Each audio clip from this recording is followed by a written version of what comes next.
Well, one DC project we've really gotten zero updates on is the Authority. They are a relatively new group in DC lore, but James Gunn announced that with the initial phase of Gods and Monsters, and it's even included a member of the Authority in Superman. So what's going on with this project? Well, got a pretty interesting update from Nexus Point News, and although it's not from James Gunn, it hasn't been debunked yet, and given the word on Creature Commandos, this actually makes a lot of sense. Let's take a couple minutes to break down the news, what's going on with the Authority, and why this might turn out to be an animated project. Well, one of the more interesting projects James Gunn announced in that first slate for Gods and Monsters was the Authority. Now, the Authority is not what you would call a household name. The group originally kicked off as part of a Wildstorm imprint and was created in 1999 by Warren Ellis and Brian Hitch.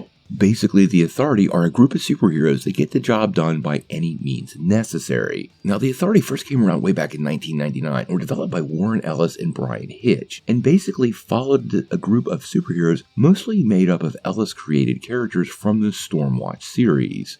They are the kind of heroes that basically take on the attitude of whatever it takes to get it done, and they really see no problem stepping outside of some of society's morals in order to take care of various supervillains. In other words, they will do bad things if the ends justify the means. Now, we do know a member of the team, the Engineer, is part of Superman, and definitely appeared sided up with Rick Flag Sr. in that one shot we got of Superman being taken into custody. Now, the Authority are technically good guys, it's just their methodology that often becomes questionable. So, with James Gunn's slate being Gods and Monsters, kind of referencing Kingdom Come, and heroes that have kind of forgotten what it's like to be superheroes, well, you can kind of start understanding why James Gunn wanted to use these heroes. Now, since the announcement, we've really heard nothing, and Gunn's made it pretty clear, absolutely no projects move forward without a completed script, which suggests to me the Authority could be having some issues behind the scenes getting the story right.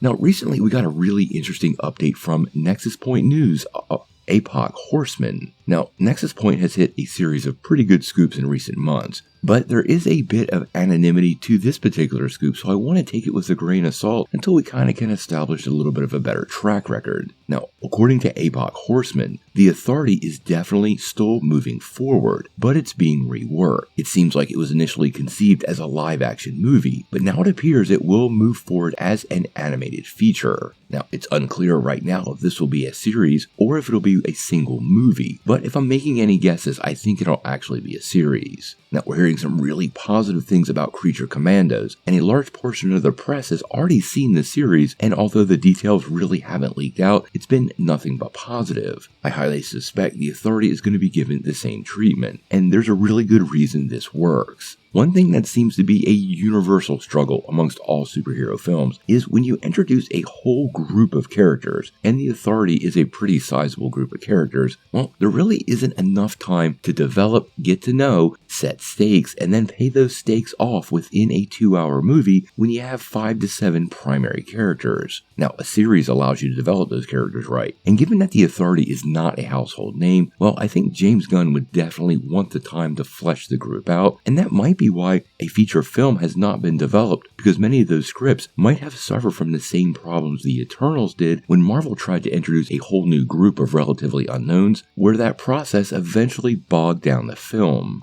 Now, honestly, I'm not too sure where James Gunn is fitting the Authority into the greater story, and I have not been a huge fan of the comics, although I have read some issues. At this point, if Creature Commandos really is hitting the home run that it is, and they're having a hard time nailing down a movie script, well, turning it into an animated series would definitely serve the story a lot better. This is what James Gunn has said all along is the most important aspect of the DCU. The story has to be first, and if the story's not working, they're not going to make the project. So again, this totally suggests to me that the Authority has had some problems in development, and a complete reworking of the project like this indicates they've implemented a new plan and are headed in a new direction. Now, we're going to keep a close eye on the Authority. I think it's something really important to James Gunn and close to his heart. It does have that misfit aspects that a lot of projects James Gunn likes to work on seem to embrace. So I don't think the project is going anywhere, but I do really feel positive that the project is evolving, because although it doesn't meet those initial expectations, it does show dedication to getting it right, and I think that's more important. When we finally see the Authority, well, we're going to have to wait and see.